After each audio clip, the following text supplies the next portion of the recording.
사도행전에 의하면 바울은 1차, 2차, 3차 세 번에 걸쳐서 선교 여행을 다녔습니다. 그가 1차 선교는 주로 그가 태어났던 곳 중심으로 복음을 전했습니다. 그가 복음을 전할 때 그는 예수님을 믿음으로 구원받습니다. 이렇게 복음을 전했고, 유대인보다는 이방인들이 그 복음을 주로 많이 받아들였습니다. 복음을 받아들인 사람들을 중심으로 그는 가는 곳마다 교회를 또 세우게 됐습니다. 복음을 전했고 복음을 받아들인 이방인들을 중심으로 교회를 세우고, 그렇게 1차 선교 여행이 큰 성과를 거두게 됐습니다. 그런데 문제가 발생했습니다. 특별히 바울이 전했던 복음, 예수님을 믿음으로 구원받습니다. 이 복음에 대해서 강력하게 이의를 제기한 사람들이 있었습니다. 그들을 가리켜서 유대 그리스도인이라고 합니다. 과거에 유대교에 있다가 기독교로 개종한 그리스도인, 유대 그리스도인들이 바울이 전한 이 복음에 대해서 강력하게 이의를 제기합니다. 자, 바울이 전했던 복음 대부분은 이방인들이 복음을 받아들이게 됐거든요. 그래서 이방인의 구원 문제에 있어서 그들은 심각한 고민에 빠질 수밖에 없었습니다. 그래서 그들은 이렇게 주장을 합니다. 이방인들이 구원받으려면 모세의 율법에 있는 대로 할례를 받아야만 된다. 할례를 받지 아니하면 구원받지 못한다. 이렇게 주장을 했던 겁니다. 바울이 전했던 복음과 그리고 유대 그리스도인들이 주장했던 내용과는 확연히 차이가 있었던 겁니다. 바울은 예수 믿는 믿음, 그 믿음으로 구원받는다는 복음을 전했고, 유대 그리스도인들은 율법, 할례라는 것을 강조하게 됐습니다. 심각한 다툼과 변론이 있었고요. 그래서 그 문제를 해결하기 위해서 그 당시 예수님을 잘 믿는 예수님의 제자들 중심으로 예루살렘에서 회의가 열렸습니다. 그 회의를 예루살렘 공회의라고 하고 사도행전 15장에 기록되어 있습니다. 그 회의 결론은 뭘까요? 베드로가 이렇게 결론을 짓습니다. 사도행전 15장 11절에 이방인들도 우리와 동일하게 주 예수의 은혜로 구원받는다. 예수님을 믿으면 그 은혜로 이방인들도 구원받는다. 그렇게 결론을 내렸습니다. 꼭 할례를 받아야 되는 것은 아니라는 말씀이죠. 거기에 덧붙여서 야고보 사도는 또 이렇게 말했습니다. 다만 이방인들에게 4가지를 하지 못하도록 금지를 시키자는 겁니다. 그 4가지가 뭘까요? 첫째가 우상의 제물을 먹지 말라는 겁니다. 그 다음에 피를 먹지 말라는 겁니다. 세 번째, 목매어 죽인 것을 먹지 말라는 겁니다. 그 다음에 4번째, 음행을 조심하라는 겁니다. 이 4가지만 조심시키되 역시 이방인들도 주 예수의 은혜로 구원받는다. 이렇게 결론을 내렸던 겁니다. 베드로는 복음을 아주 명쾌하게 설명을 했고요. 거기에 덧붙여서 야고보는 문화에 대해서 좀 추가 설명을 했다. 이렇게 표현할 수 있겠죠. 여러분, 사람들이 흔히 복음과 문화를 혼동하는 경우들이 있습니다. 한국교회가 참 지금은 참 우리가 쓴웃음을 지을 수밖에 없는 일이지만 별거 아닌 사소한 것 가지고 한국교회가 논쟁을 벌이고 심지어는 개교회가 깨지는 경우들도 있습니다. 예를 들면 드럼, 이런 악기들을 꼭 예배당에 들여놓고 사용해야 되느냐, 이 문제 가지고 한국교회가 논쟁을 벌이고 교회가 깨진 경우도 있습니다. 심지어는 이런 경우도 있죠. 과거에는 강대상 신발 벗고 올라왔는데요, 강대상에 신발을 신고 가야 되느냐, 이런 문제 가지고도 논쟁을 벌이고, 또 주일 오전 예배 우리 교회에는 남자분이든 여자분이든 순장님은 다 대표 기도를 하시는데 어찌 감히 여자분들이 주일 오전 예배 대표 기도한다고 강대상에 올라갈 수 있느냐. 이런 것 가지고도 논쟁이 되는 경우들도 있습니다. 지금 왜 제가 이런 말씀을 드릴까요? 본질적인 게 아닌데 비본질적인 것 가지고 우리가 논쟁을 벌이고 싸우고 갈등을 빚는 경우들이 많더라는 겁니다. 여러분, 복음은 본질적인 거죠. 여기에는 타협이 있을 수 없습니다. 오직 예수님의 십자가의 은혜로 우리가 구원받는 겁니다. 아멘. 여기에는 절대 타협이 있을 수가 없습니다. 그러나 비본질적인 것, 문화 문제에 있어서만큼은 얼마든지 우리가 그 문화에 잘 적응을 해야 된다는 겁니다. 복음이 전해지는 그 문화를 우리가 이해하지 못하고서 여러분 내 문화만 고집해서도 안 되고요. 상대 문화를 무시하고 멸시해서도 안 된다는 것을 우리가 배워야 되겠습니다. 고린도 교회의 문제는 뭘까요? 오늘 고린도전서 8장에 보면 우상의 제물 문제입니다. 우상의 제물을 먹어야 되느냐? 이 문제 가지고 고린도 교인들 사이에 논쟁이 벌어졌고 급기야 바울 사도에게 문의를 했던 겁니다. 바울은 이 문제를 어떻게 처리하고 해답을 제시해 줄까요? 우리가 8장에서 배울 수 있겠습니다. 여러분, 이 우상의 제물을 먹어야 되느냐 이 문제는 마침 우리가 지금 추석 명절 연휴를 보내고 있지 않습니까? 제사를 드려야 되느냐, 그리고 제사를 드린 이후 그 제사상에 올라간 그 음식을 먹어야 되느냐, 이런 문제도 우리에게 당면한 문제다 이렇게 볼 수 있겠고요. 그래서 오늘 고린도전서 8장은 우리에게도 소중한 교훈을 준다 이렇게 볼 수 있겠습니다. 고린도 교인들이 그들 가운데 우상의 제물을 먹게 된 그 유형이 세 가지 유형이 있습니다. 하나는 본문 4절 우상의 제물을 먹는 일에 대하여 이렇게 표현되어 있는데요. 첫 번째 유형은 뭐냐 하면 좀 더 제가 쉽게 이렇게 표현해 드릴 수 있겠습니다. 시장에 가서 고기를 샀어요. 우리가 흔히 시장에 가서 고기 사는 거 아니겠습니까? 고린도 시장에 가서 고기를 샀는데 그 고기가 나중에 알고 보니까 우상의 신전에 바쳐졌던 제물이었다는 겁니다. 고대 세계는 우상의 신전 중심으로 마을이 형성이 됩니다.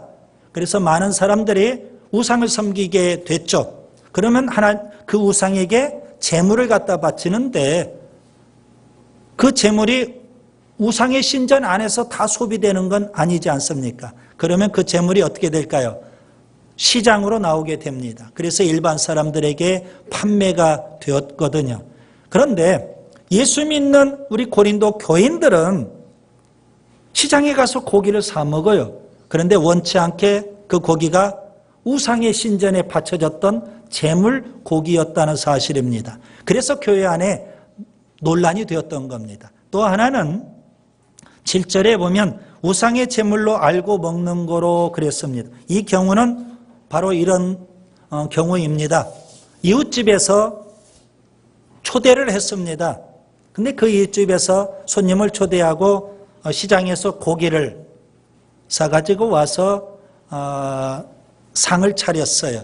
그 고기가 바로 우상의 제물이에요.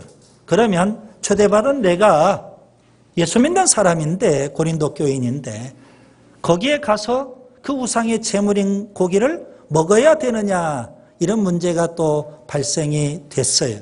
그리고 세 번째 유형은요 10절에 보면 내가 우상의 집에 앉아 먹는 것은 이란 표현이 있습니다. 이 경우는 이런 상황입니다. 고대 세계 우상의 신전 중심으로 마을이 형성이 되고 축제가 벌어집니다. 그 우상의 신전에서. 그러면 마을의 모든 사람들이 다 그 축제에 참석을 하게 되고 신전에서 제공하는 음식을 먹게 돼요. 그런데 그 음식은 다 우상의 제물이었더라는 겁니다. 자, 그래서 마을의 축제에 참석을 하는데 그 신전에 우상의 제물을 그곳에서 먹는 경우가 발생하게 됐습니다. 이런 세 가지 유형이 발생을 해요. 아무튼 우상의 제물을 직간접적으로 먹을 수밖에 없게 되고 그 문제가 교회 안에 논란이 됐고요. 그래서 바울에게 문의를 했습니다. 바울은 고린도전서 8장에서 세 가지를 말씀하고 있습니다. 우상의 제물을 먹어야 되느냐 이 문제에 있어서 오늘 우리에게 적용하면 우리가 제사드린 그 음식을 먹어야 되느냐 이 문제와 관련이 있는 거라고 보시면 되겠습니다. 그래서 오늘 본문을 저는 세 단락으로 나누려고 합니다. 1절부터 6절까지 첫 번째 단락에서 지식이 있어야 된다 그렇게 말씀하고 있습니다. 두 번째 단락 7절부터 10절에서 자유가 있어야 된다. 그 다음에 세 번째 단락 11절부터 13절까지 사랑이 있어야 된다는 겁니다. 먼저 지식이 있어야 되고 그 다음에 자유 있어야 되고 또 사랑이 있어야 된다고 하면서 바울은 해답을 제시해 주고 있습니다. 먼저 첫 번째 단락을 보세요. 1절부터 6절까지 영적 지식이 필요합니다. 고린도 교인들은 우상에 대해서 그리고 하나님에 대해서도 그들은 영적 지식을 갖고 있었습니다. 1절에 보면 우상의 제물에 대하여는 우리가 다 지식이 있는 줄을 아나 그랬습니다. 그들은 분명 영적 지식을 갖고 있었습니다. 여러분 오늘 우리 시대 지식과 정보의 시대라고 표현할 수 있겠죠. 그래요. 여러분 지식과 정보 아는 게 힘입니다. 아는 것이 실력입니다. 그래서 우리 자녀들 가능하면 많이 배우고 많이 알아야 됩니다. 최고의 학문을 했으면 좋겠습니다. 그것이 바로 우리의 실력이 되기 때문에 그렇습니다. 영적으로도 똑같습니다. 여러분 믿음의 실력은 뭘까요? 우리가 영적인 세계를 얼마나 깊이 아느냐, 성경을 얼마나 깊이 깨달아 아느냐, 교리에 대해서 우리가 해박한 지식을 갖고 있느냐, 그런 지식이 영적 지식이 곧 우리의 믿음의 실력이 되는 겁니다. 요한복음 17장 3절에 주님은 이런 말씀을 하셨어요. 영생은 곧 유일하신 참 하나님과 그가 보내신 자 예수 그리스도를 아는 것이라고 했습니다. 알아야 됩니다. 영적 지식이 있어야 된다는 말씀입니다. 베드로서 3장 18절에 베드로 사도도 그가 이렇게 말합니다. 그는 유대 교권자들로부터 무식한 사람이라고 그렇게 비난을 당하기도 했지만 그는 분명 이 영적 지식의 소중함을 알았어요. 그래서 성도들에게 이렇게 말합니다. 오직 우리 주 곧 구주 예수 그리스도의 은혜와 그를 아는 지식에서 자라가라. 여러분 신앙생활은 뭘까요? 영적 지식이 증가하는 것인 줄 믿습니다. 그래서 교회에서 끊임없이 영적 지식을 제공해 드리는 겁니다. 성경 공부를 통해서 성경을 깊이 알라는 겁니다. 교리 공부를 통해서 교리에 대해서도 정확히 알라는 겁니다. 이렇게 설교를 통해서도 하나님 말씀을 깊이 깨달을 수 있도록 영적 지식을 제공하고 있는 겁니다. 사도행전 17장 11절에 보면 베레아 성도들이 있습니다. 그들은 날마다 이것이 그러한가 하나님 말씀을 깊이 상고했다고 했습니다. 오늘 우리에게도 그런 은혜가 있기를 바랍니다. 영적 지식을 소유한다는 것 대단히 소중하고 중요합니다. 자, 그러면 고린도 교인들이 소유했던 그런 영적 지식 가운데 우상에 대해서는 어떤 지식을 가져야 될까요? 4절에 보면 한마디로 우상은 아무것도 아니다 하는 것. 우상은 아무것도 아닙니다. 아멘. 레위기서 19장 4절에 보면 우상을 가리켜서 헛된 것이다, 헛것이라고 표현했습니다. 실체가 없는 겁니다. 이사야서 37장 19절에 보면 우상이라는 것은 사람의 손으로 만든 나무나 돌에 불과하다. 성경은 그렇게 우리에게 가르쳐 줍니다.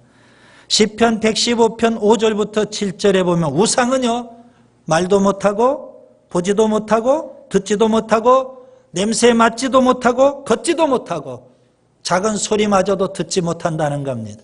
한마디로 우상은 뭐예요? 죽어 있는 겁니다. 그런데 사람들이 그걸 모르기 때문에 우상을 섬기고 있을 뿐이에요. 하나님은 어떤 분이실까요?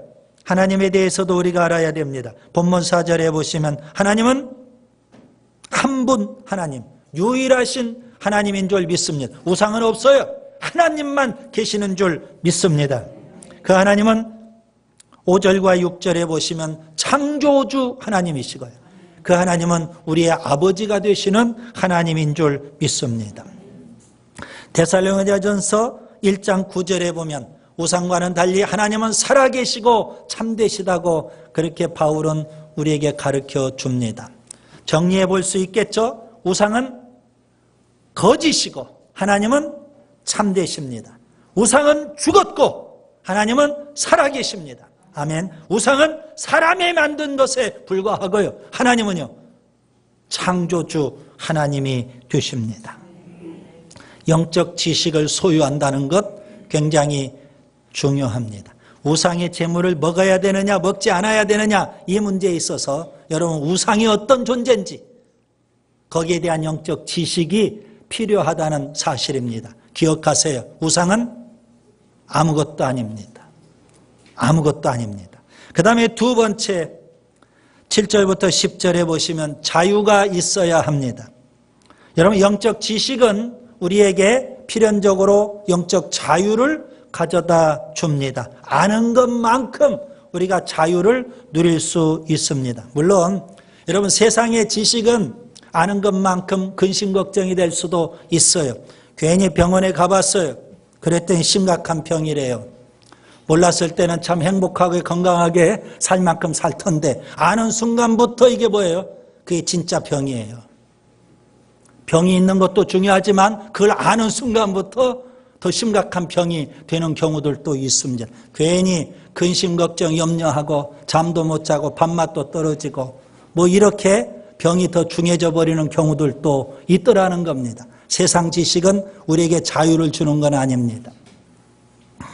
그러나 영적 지식은 우리에게 영적 자유를 줍니다. 요한복음 8장 32절에 진리를 알지니 그 진리가 너희를 자유롭게 하리라. 성경은 그렇게 말씀합니다. 갈라디아서 5장 1절에 보니까 그리스도께서 우리를 자유롭게 하려고 자유를 주셨으니 그러므로 굳건하게 서서 다시는 종의 멍에를 매지 말라 그랬습니다. 주님이 주시는 참된 영적 자유를 우리가 누리며 살 수 있기를 바랍니다. 그런데 모든 사람들이 다 그런 영적 자유를 누리며 사는 게 아니에요. 종의 멍에를 메고 사는 사람들이 있어요. 물론 이 종이라는 단어가 고대 용어이기 때문에 우리에게 좀 낯설고 생소할 수 있겠지만 성경에 나오는 거 아니겠습니까? 성경에 보면 우리가 죄의 종이 되면 안 된다는 겁니다. 예수 믿고 구원받았음에도 불구하고 여전히 죄의 종으로 살아요. 여전히 마귀의 종으로 살아요. 여전히 세상의 종으로 살아요. 세상 쾌락, 향락에 매여서 사는 사람들이 있더라는 겁니다. 오늘 우리 시대 용어로 보면 여러분 이 종이라는 것을 중독으로 표현해 볼 수도 있어요. 중독에 빠지면 안 되는 겁니다. 진정한 자유를 누리며 살아야 되지 않을까요? 우리 가운데서도 중독 증세를 갖고 있는 분들이 있어요. 어른들 가운데 어떤 분은 담배에 중독이 돼요. 끊지를 못해요. 알코올에 중독이 돼요. 이거 끊고 싶어도 못 끊어요. 마약에 중독이 돼서 이거 끊지를 못해요. 헤어나오지를 못해요. 게임에 중독이 돼요. 우리 젊은이들 가운데서 게임, 심지어는 휴대폰에 중독이 돼요. 그래서 휴대폰이 없으면 뭔가 불안해요. 여러 가지 중독 증세가 있지 않겠습니까? 주님이 우리에게 주신 구원은 그 모든 세상적인 것에 얽매이지 않고 노예가 되지 않고 종이 되지 않고 중독되지 않고 거기에서 참된 자유를 누리며 살라는 겁니다. 이것이 진정한 구원이 아니겠습니까? 로마서 5장 21절에 보면 과거에 우리가 죄의 종노릇했어요. 그런데 이제는요, 은혜의 종노릇하는 겁니다. 과거에는 죄가 우리를 다스렸지만 그래서 우리의 결론은 사망, 죽음이에요. 그런데 이제는 은혜가 우리를 다스려요. 은혜의 지배만 받고 사는 거예요. 그렇기 때문에 그 끝은, 그 결론은 영생이 된다는 것입니다. 주님이 주시는 참된 은혜의 세계 속에서 우리가 살아야 되는 줄 믿습니다. 그런데요, 오늘 본문 7절에 보세요. 우상에 대한 습관이 있는 사람들이 있어요. 과거에 우상을 열심히 섬겼어요. 그것이 습관이 됐어요. 그것이 그의 삶의 스타일이 됐어요. 여러분, 이런 습관에서도 우리가 자유함이 있기를 바랍니다. 예수 믿기 이전에 악한 습성, 습관 이런 데서부터 우리가 해방이 되어야 되지 않겠습니까? 참된 자유를 누려야 되는 것. 에베소서 4장 22절에 보면 너희는 유혹의 욕심을 따라 썩어져가는 구습이라고 성경은 표현하고 있어요. 너희는 유혹의 욕심을 따라 썩어져가는 구습을 따르는 옛사람을 벗어버려라. 이것이 진정한 구원이에요. 그것을 벗어버리고 그것을 다 끊어버리고 거기에서 완전히 해방이 되어서 새 사람을 입는 것. 이것이 진정한 구원이고 영적 자유가 되는 줄 믿습니다. 그런데 우상의 습관에 매여 있었던 사람들은 여전히 예수 믿고 구원받아서 예배당 안에 들어왔으면서도 뭐예요? 그 습관을 버리지를 못해요. 우상은 아무것도 아닌데, 그래서 우상의 제물도 아무것도 아닌데 얼마든지 먹어도 되는데 우상에 대한 습관이 있기 때문에 내가 우상을 섬기는 거 아니야? 우상의 제물을 먹으면 안 되는데, 그러면서 그들 스스로 7절 표현대로 양심이 약하여지고 더러워지는 경우들이 있더라는 겁니다. 참된 영적 지식을 통해서 우리가 영적 참된 자유를 누릴 수만 있다면 얼마나 좋을까요? 그 다음에 세 번째 단락 11절부터 13절에 보면 사랑이 있어야 됩니다. 우리 그리스도인들에게는 영적 지식이 필요하죠? 그리고 그 지식을 통해서 영적 자유를 누려야 되죠? 그런데요, 문제는 뭘까요? 나는 영적 자유를 누린다고 하면서 내 하고 싶은 대로 다 하겠다. 물론 좋아요. 우상은 아무것도 아니에요. 그런 영적 지식이 있어요. 그래서 우상의 제물 나는 얼마든지 먹을 수 있어요. 그러면서 우상의 제물 먹을 수도 있어요. 그런데 문제는 뭘까요? 나는 그렇게 영적 자유를 누리지만 나 때문에, 나의 그런 영적 자유를 누리는 그것 때문에 오히려 형제가 시험에 들기도 하고 형제가 실족하기도 한다는 겁니다. 그래서 여러분, 오늘 본문에 보시면 형제를 시험 들게 하고 실족하게 하는 것은 오히려 우리가 죄 짓는 거다. 왜요? 그 형제는 그리스도께서 위하여 죽으신 형제라고 11절에 말씀하고 있어요. 그런 형제에게 우리가 죄 지으면서까지 우리가 영적 자유를 누려야 되겠느냐, 이겁니다. 그래서 바울은 13절에 제가 늘 강조하는 거죠. 나 대화법이라는 그런 나 표현법이라는 것을 사용하면서 나는 형제가 실족하게 된다면 나는 영원히 그 우상의 제물을 먹지 않겠다. 그렇게까지 단호하게 말합니다. 무슨 의미일까요? 형제를 배려하는 사랑이 있어야 된다, 그런 의미입니다. 내가 자유를 누릴 수 있지만 그 자유도 무한한 자유가 아니라 형제를 실족하게 하지 않도록 형제를 배려할 수 있는 그런 사랑이 있어야 된다는 말씀입니다. 여러분, 사랑이 참 중요하죠. 갈라디아서 5장 13절에 보면 형제들아 너희가 자유를 위하여 부르심을 입었으나 그러나 그 자유로 육체의 기회를 삼지 말고 오직 사랑으로 서로 종노릇하라 그랬습니다. 여러분, 사랑이라는 것은 형제를 위해서 배려하는 겁니다. 그게 사랑이에요. 내 지식 때문에, 내 자유 때문에 형제가 시험 들거나 상처가 되거나 실족하면 안 되는 거잖아요. 고린도전서 13장 4절과 5절에 보면 사랑은 교만하지 아니하며 사랑은 무례히 행치 아니하며. 여러분, 사랑은 형제에게 무례한 것이 아닙니다. 우리는 내 하고 싶은 대로 한다고 하면서 상대방을 함부로 대하고 상대방에게 무례하게 행동하는 경우들이 있어요. 저는 그런 무례한 대접 받으면서까지 그 사람과 교제 나누고 싶지는 않아요. 그러지 않습니까? 우리는 다 소중하고 귀한 존재이기 때문에 그렇습니다. 한국교회 여러분 제사 문제가 심각하죠. 초창기 선교사들이 이 문제에 대해서 명쾌하게 정리를 했어요. 제사 드리면 안 된다는 거예요. 그것은 우상 숭배라는 겁니다. 죽은 자, 곧 부모님이든 조상이든 돌아가신 분을 제사하는 것은 그건 우상 숭배다. 그러면서 한국교회는 제사 대신에 추도 예배를 권장해 왔어요. 제사는 조상 숭배, 부모 숭배고 그것은 곧 10계명, 1계명, 2계명을 어기는 것이 돼요. 신학적으로 보면 제사는 살아있는 사람이 죽은 사람과 교통하겠다는 그런 행위예요. 그것은 신학적으로도 잘못된 거고 또 성경적으로도 맞지 않는 거예요.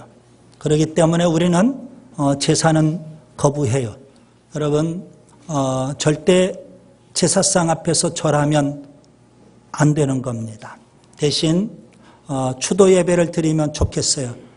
그러나 모든 가족이 다 예수 믿고 구원받았다면 가족이 다 한자리에 모여서 추도 예배를 드리면서 돌아가신 부모님, 조상님들을 우리가 추모하고 깊이 마음에 새기는 것 좋아요. 그리고 하나님을 예비한다면 얼마나 좋겠어요. 그런데 모든 가족이 다 예수 믿지 않는 경우 여전히 또 유교적 풍토이기 때문에 여러분 제사를 드리는 경우가 있을 거예요. 예수 믿는 여러분 그렇다면 성실하게 제사 음식 준비해 주세요. 대신 제사에 직접 참여하지 않아도 돼요. 제사 음식은 어떻게 해야 될까요? 우상은 아무것도 아니에요. 그런 영적 지식을 가지면 돼요. 얼마든지 먹을 수 있다고 생각이 돼요. 한국교회 또 술과 담배가 초미의 관심사죠. 금주, 금연, 한국교회가 늘 강조하고 있고 지금도 강조하고 있는 거예요.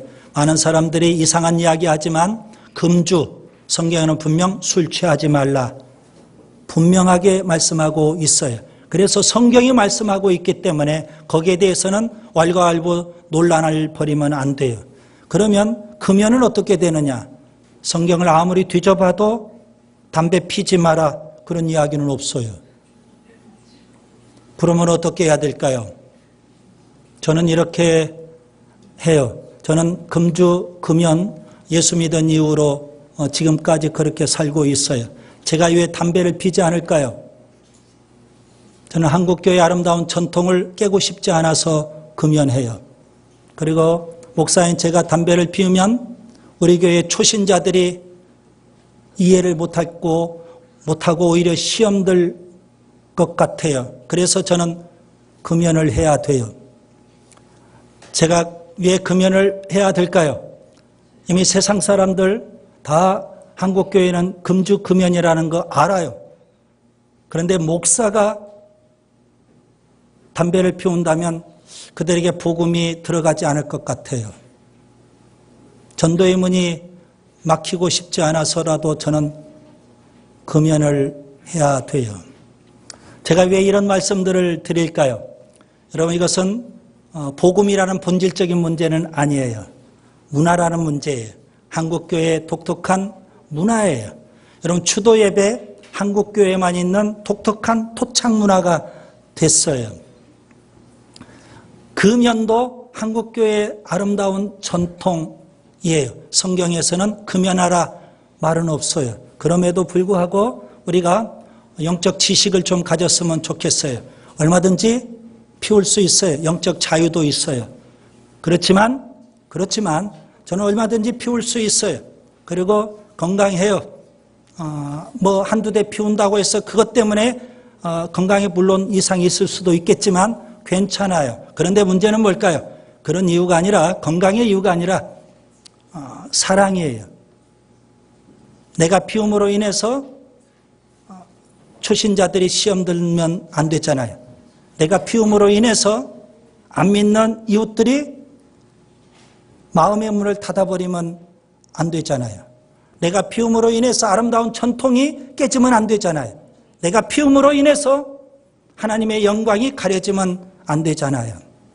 사랑의 이유가 여기에 있어요.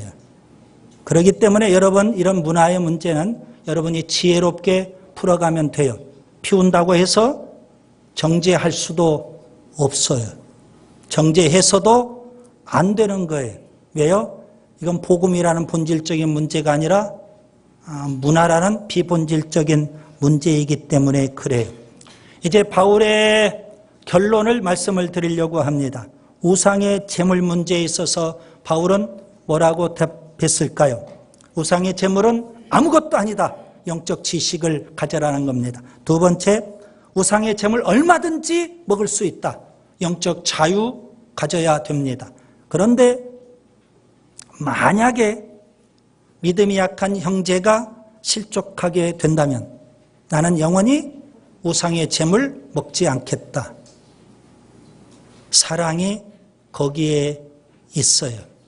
명쾌하게 우리에게 답을 줬다고 생각하고요.